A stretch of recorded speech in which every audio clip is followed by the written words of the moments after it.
안녕하세요. 샬롬 공동체 식구 여러분. 이번 강의를 맡은 예수소망교회 박인조 목사입니다. 코로나19로 인해 비대면으로 강의를 진행하게 되어 아쉽지만 온라인을 통해서도 영적인 소통과 교제가 이루어지는 귀한 시간이었으면 좋겠습니다. 우리의 일상, 매일매일의 삶을 보여주는 대표적인 것으로 입는 옷, 먹는 음식, 또 잠자는 집을 꼽을 수 있습니다.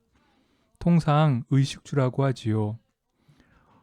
제일 먼저 옷은 이 세상에 태어나 제일 처음 받는 선물이라고 생각됩니다. 아기를 위한 베넷 저고리가 그렇습니다. 평생 입게 되는 옷은 나이에 따라 달라지는데 그 외에도 용도에 따라 또 직업에 따라서 특정한 옷을 입기도 합니다. 이처럼 옷은 몸을 가리거나 추위를 보호하는 것만이 아니라 내가 누구인지를 말합니다. 또한 먹는 음식은 배고픔을 해결하는 것 이상의 의미를 가집니다. 음식을 가리키는 식만이 아니라 행사나 예식을 의미하는 시계도 음식은 중요한 역할을 합니다. 행사 준비에 있어서 반은 음식 준비라고도 말하지요.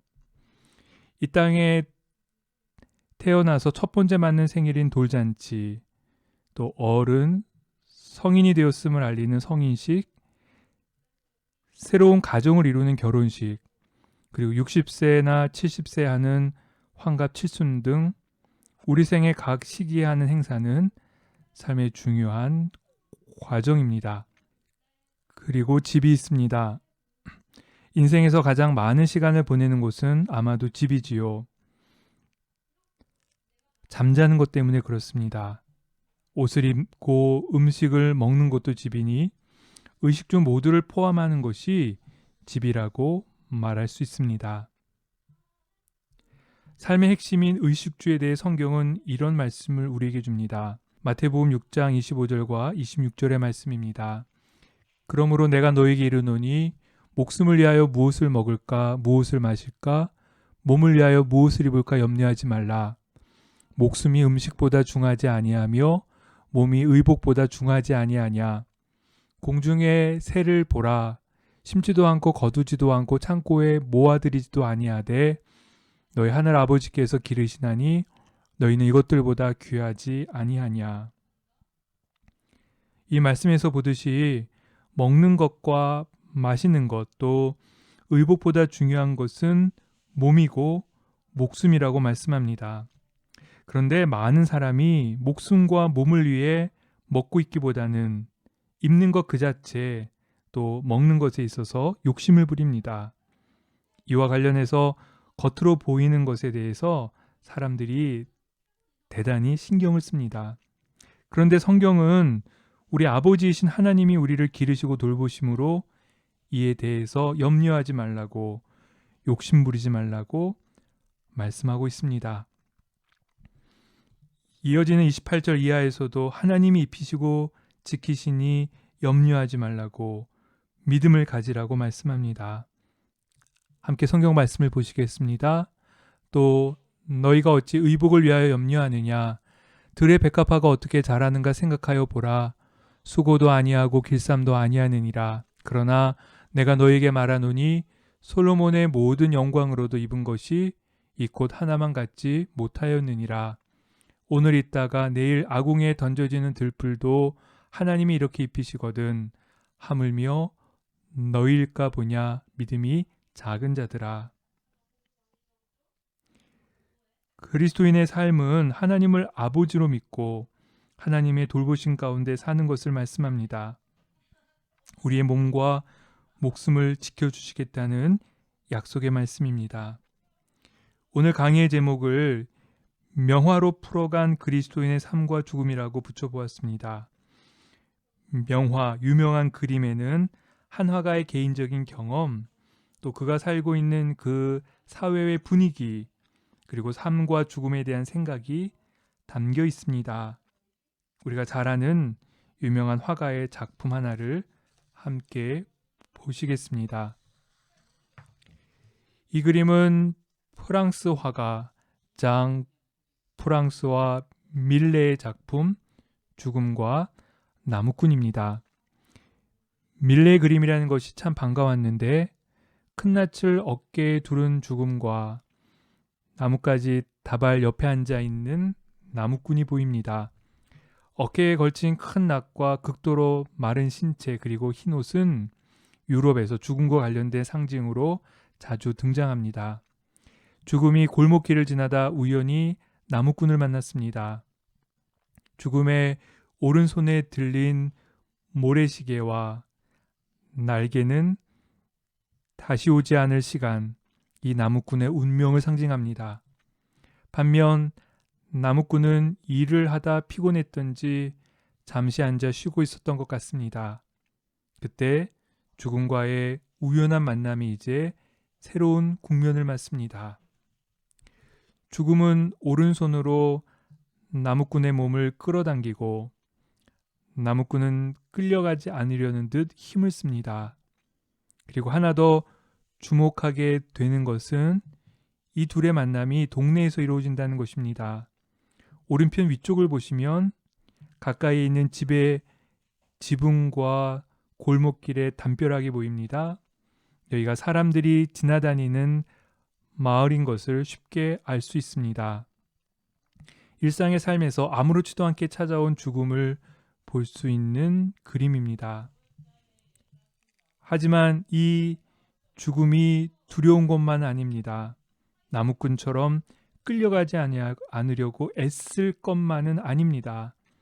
우리 그리스도인의 삶에는 죽음을 능가하는 더 큰 힘을 알고 믿기 때문인데 하나님이 함께 하심에 대한 고백이 바로 그것입니다. 시편 23편의 말씀이 그것을 우리에게 알려주는데 4절과 6절의 말씀입니다. 내가 사망의 음침한 골짜기로 다닐지라도 해를 두려워하지 않을 것은 주께서 나와 함께 하심이라. 주의 지팡이와 막대기가 나를 안위하시나이다. 내 평생의 선하심과 인자하심이 반드시 나를 따르리니 내가 여호와의 집에 영원히 살리로다.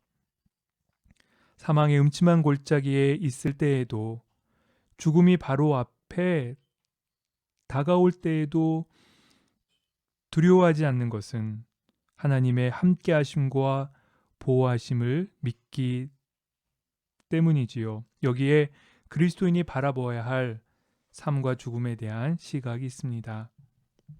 밀레는 프랑스의 작은 마을에서 가난한 농부의 8형제 중 첫째로 태어나 어려서부터 가사 일을 도왔습니다. 그러나 화가의 꿈을 이루기 위해 파리로 향합니다. 오랫동안 무명화가로 지내다 파리 샬롱전에 초성화가 입선하면서 초상화가로 본격적인 활동을 합니다. 그는 주로 농촌의 풍경과 농민의 삶을 화폭에 담았는데 이 그림 이삭 죽기와 씨 뿌리는 사람은 잘 알려진 그의 작품입니다. 밀레의 잘 알려진 그림 만종입니다. 만종이란 아침, 점심, 저녁 하루 3번 교회에서 종을 울려 현재 시간과 동시에 기도 시간을 알려주는 것입니다. 저녁 노을이 지는 저 멀리로 교회와 때를 지어 날아가는 새가 보입니다. 그림 전면에 하루의 힘겨운 일들을 마치고 기도하는 부부의 모습은 경건한 마음이 들게 합니다. 두 손을 정성을 다해 모으고 고개를 숙여 기도하는 아내와 양손으로 모자를 들고 고개 숙인 남편에게서 평화로운 느낌이 느껴집니다.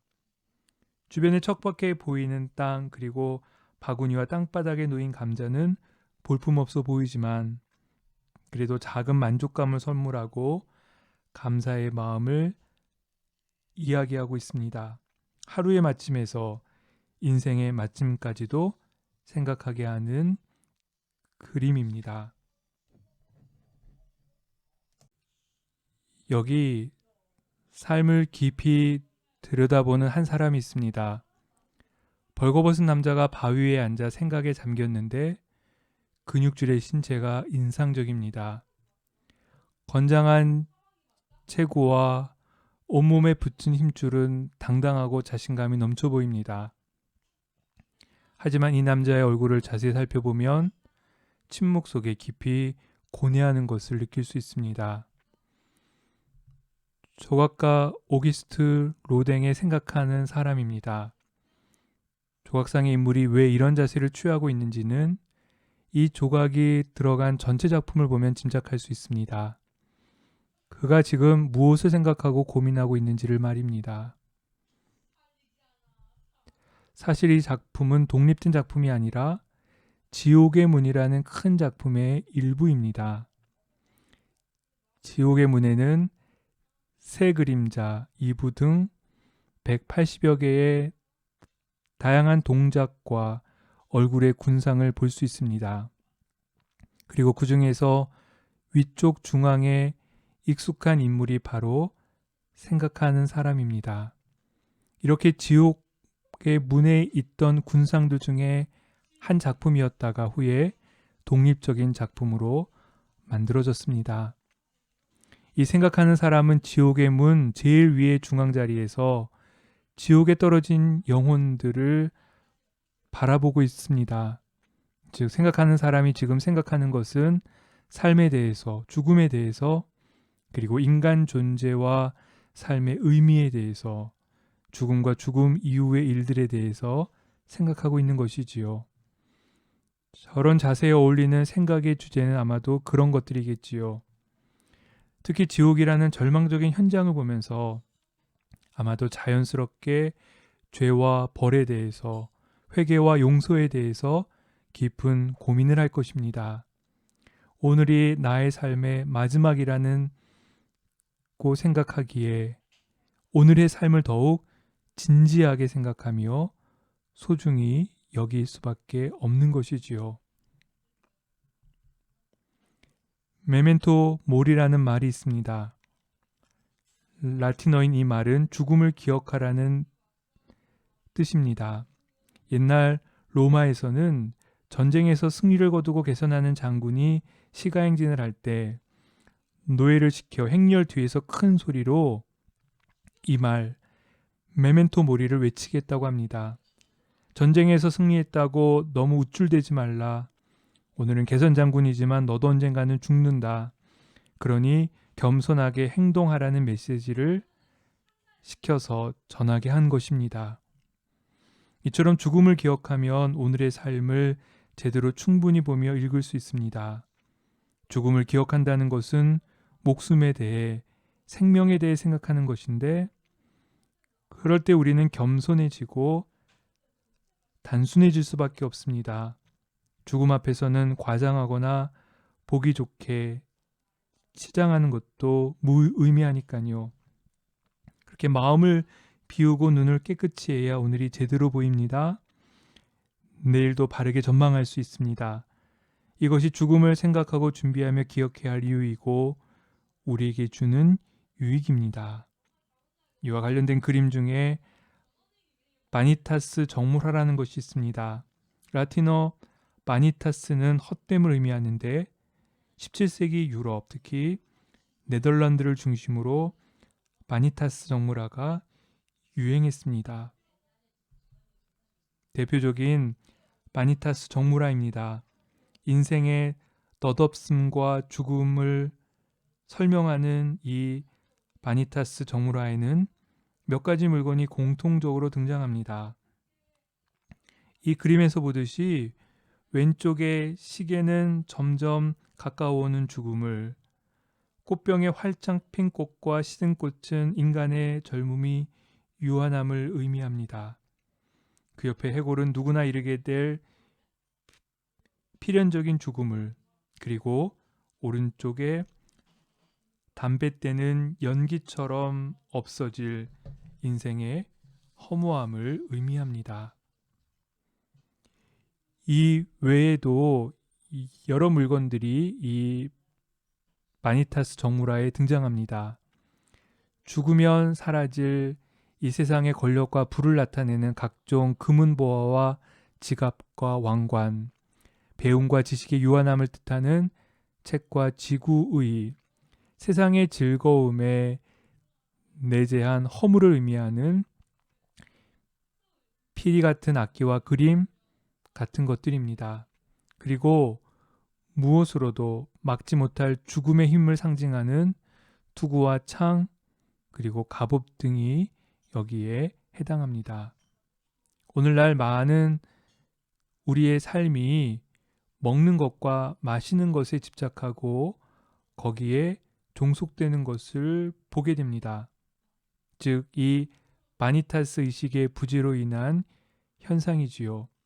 죽음 앞에 인간이라는 자기 자신을 돌아보지 않는 어리석음이 낳은 결과입니다. 내 주위에 나로 인해 인생의 변화를 경험한 사람이 있는지, 또 지금 내게 주어진 삶의 시간을 의미 있고 가치 있는 일에 사용하고 있는지 점검해 볼 필요가 있습니다. 우리에게 허락된 생명의 시간을 소중한 일에 사용하는 것이야말로 기억에 남는 삶을 사는 것이지요. 내가 살아온 모든 시간이 아니라 진정 의미 있는 시간으로 계산되는 순간들이야말로 가치 있는 삶의 기준으로 오래도록 남을 것이기 때문입니다.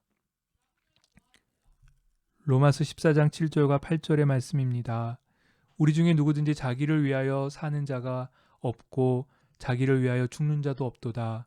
우리가 살아도 주를 위하여 살고 죽어도 주를 위하여 죽나니 그러므로 사나 죽으나 우리가 주의 것이로다.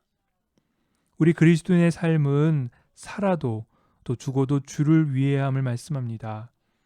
그 이유는 우리가 주님의 것이기 때문입니다. 주님의 것일 만큼 우리는 소중하고 귀한 존재이기 때문이고, 주님의 것이기에 내가 내 마음대로 할 수 없는 것이지요. 이어지는 마태복음 6장 31절에서 33절까지의 말씀을 같이 보시겠습니다. 그러므로 염려하여 이르기를 무엇을 먹을까, 무엇을 마실까, 무엇을 입을까 하지 말라. 이는 다 이방인들이 구하는 것이니 너희 하늘 아버지께서 이 모든 것이 너희에게 있어야 할 줄을 아시느니라. 그런즉 너희는 먼저 그의 나라와 그의 의를 구하라. 그리하면 이 모든 것을 너희에게 더하시리라. 앞서 로마서의 주님의 것이라는 말씀에 같은 표현, 본문에서의 같은 표현은 바로 이것입니다. 먼저 그의 나라와 그의 의를 구하라. 내 나라가 아니라 주님의 나라, 또 내게 좋은 것이 아니라 주님께 좋은 것을 구하는 삶이 그리스도인의 삶임을 우리에게 알려주고 있습니다. 호스피스 전문가인 오츠 슈이츠 교수는 소중한 사람이 죽은 후 후회하는 21가지라는 제목의 책에서 이렇게 말합니다. 생사의 기장은 바로 마지막을 맞이하는 사람, 즉 자기 자신입니다. 곁에서 간호하는 사람은 조종사가 될 것입니다.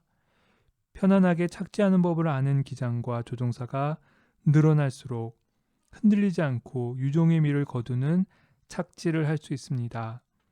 계속 드넓은 하늘을 비행하고 싶을 수도 있습니다. 하지만 인생에 종착지가 있다는 사실을 안다면 착지하는 법에 대해서도 생각해 보면 좋겠습니다. 우리 삶에 있어서 죽음은 우리의 일상의 삶에 맞닿아 있습니다. 삶의 마지막, 그 끝이 있다는 것은 거부할 수 없는 진실이며 곧 우리에게 닥칠 현실이지요. 그러니 죽음을 인식하는 중에 그 실체를 인정하고 제대로 바라볼 수 있어야 합니다.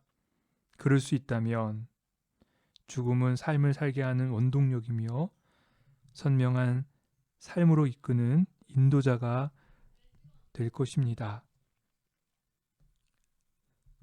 마지막으로 보실 명화는 오스트리아 화가 구스타프 클림트의 삶과 죽음이라는 그림입니다. 클림트는 상징주의 화가로 금 세공업을 하던 집안에서 태어나 정밀한 인물 묘사가 훌륭한 초상화가로 인기를 얻었습니다. 이 그림을 천천히 보시면 왼편 위로 해골이 보입니다. 두 손으로 무엇인가를 잡고 화려한 문양의 옷을 입었습니다. 그 맞은편으로 남녀노소 여러 사람이 엉켜 잠들어 있습니다. 바로 앞에 죽음이 와 있는 것을 알지 못하는 것 같습니다. 이 그림을 처음 보았을 때 이제까지 죽음을 생각할 때 떠오르는 이미지와는 너무도 다른 느낌이 들었습니다. 보통 죽음을 떠올리면 어둡다, 무섭다, 슬프다, 끔찍하다와 같은 단어를 생각하게 되는데 이 그림은 전혀 다른 인상을 주었습니다. 이 그림에서 특별히 주목하게 되는 부분이 있습니다. 그것은 죽음을 빤히 쳐다보고 있는 한 여인의 모습입니다. 신기하게도 이 여인의 표정에는 두려움이나 긴장하는 모습이 전혀 없습니다. 오히려 환영하는 것 같은 환한 얼굴입니다. 이 그림에서 죽음에 대한 몇 가지 진실을 정리해 볼 수 있습니다. 먼저 죽음은 늘 있는 일임에도 불구하고 우리는 죽음이 없을 것처럼 외면하고 삽니다. 오른편으로 서로 뒤엉킨 무리가 죽음을 외면하고 잠들어 있듯이 말이지요. 그래서 죽음을 거부하에 죽음이라는 말을 꺼내는 것조차 불편해합니다. 그리고 때로는 죽음에 대해 다 아는 것처럼 사람들은 말합니다. 하지만 사실 죽었다는 결과적인 상태나 죽어가는 과정에 대한 것 말고는 인간이 아는 것은 너무나도 적습니다.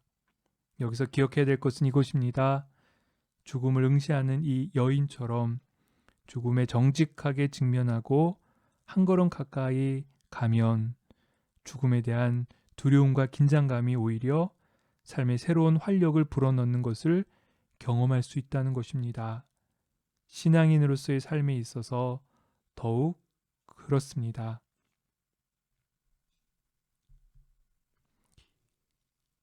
이 시간 특강을 마치며 함께 볼 말씀은 갈라디아서 2장 20절의 말씀입니다. 내가 그리스도와 함께 십자가에 못 박혔나니 그런즉 이제는 내가 사는 것이 아니요 오직 내 안에 그리스도께서 사시는 것이라. 이제 내가 육체 가운데 사는 것은 나를 사랑하사 나를 위하여 자기 자신을 버리신 하나님의 아들을 믿는 믿음 안에서 사는 것이라. 그리스도인의 삶은 십자가에 못 박힌 삶입니다. 하지만 그것으로 끝이 아니라 거기로부터 새로운 삶이 펼쳐집니다. 예수 그리스도 안에서 말이지요. 이것이 그리스도인의 삶과 죽음임을 명심해야 합니다. 우리가 주님 안에 있을 때 목숨과 몸은 보호를 받습니다. 그리고 주님이 주시는 그 생명으로 죽음의 두려움을 이기고 거룩한 하나님의 자녀로 살게 됩니다. 이것이 모든 그리스도인의 삶 그리고 샬롬 공동체 식구의 오늘의 모습이었으면 좋겠습니다. 이것으로 특강을 마치겠습니다. 끝까지 경청해 주셔서 감사합니다.